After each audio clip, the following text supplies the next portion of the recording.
పశ్చిమ గోదావరి జిల్లా తాడేపల్లిగూడెం మండలం అప్పారావుపేట, మిలిటరీ మాధవరం గ్రామాల్లో బరితెగిస్తున్న మట్టి మాఫియా. అప్పారావుపేట చెరువులో పంచాయతీ తీర్మానం ముసుగులో రాత్రి పగలు అనే తేడా లేకుండా యథేచ్ఛగా తవ్వకాలకు పాల్పడుతున్న మట్టి మాఫియా. మళ్లను ఆపేది ఎవడ్రా, పోతే అధికారులు పోతారు అంటూ మండల ప్రెసిడెంట్ దగ్గరుండి తవ్వించడం, గ్రామస్తుల మాటలు పట్టించుకోకుండా తవ్వకాలు జరిపిస్తున్నారు. ఏదైనా జరిగితే ఎమ్మెల్యే చూసుకుంటాడులే అంటూ తవ్వకాలు సాగిస్తున్నారు. ఈ పిల్లల పాలుగారు అందులో పడితే ఏం జరుగుతుందనే విషయం ప్రజలు గమనించాలి.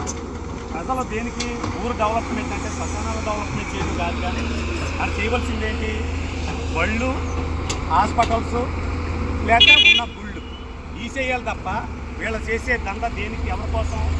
ఊరు అభివృద్ధి అనేది ఎక్కడ జరుగుతుంది? ఒక కాపు సామాజిక వర్గానికి ఒక శ్మశానానికి వీళ్ళు 6 లక్షలు తీసుకుని ఏది మళ్ళీ వలసలమ్మ జాతరకు 1 లక్ష రూపాయలు ఉడికిచ్చి ఇక్కడ చేసే పనులు ఇయ్యా. అయితే అప్పారావుపేటలో గుళ్ళు లేవా? ఎస్సీ, ఎస్టీ, బీసీ మైనార్టీలకి చర్చిలు లేవా? మసీదులు లేవా? గుళ్ళు లేవా? ఇక్కడ బళ్ళు లేవా? హాస్పిటల్స్ లేవా? ఈ డెవలప్ చేయడం దాన్ని చేసి ఇంత దారుణంగా ఇది చూడండి ఒకసారి. ప్రజలు ఎంత లోతు, ఒక నిలువున ఇంచుమించు 30 అడుగులు పైలోతు, 30 అడుగులు పైలోతు. ఇది అంటే ఇది ఎందుకు ఈ ఊరు మధ్యన ఎవరు పెట్టమన్నారు? ఒక వర్గం తీర్మానం చేసి ఆ వర్గమే దీన్ని లబ్ధి పొందేలాగా.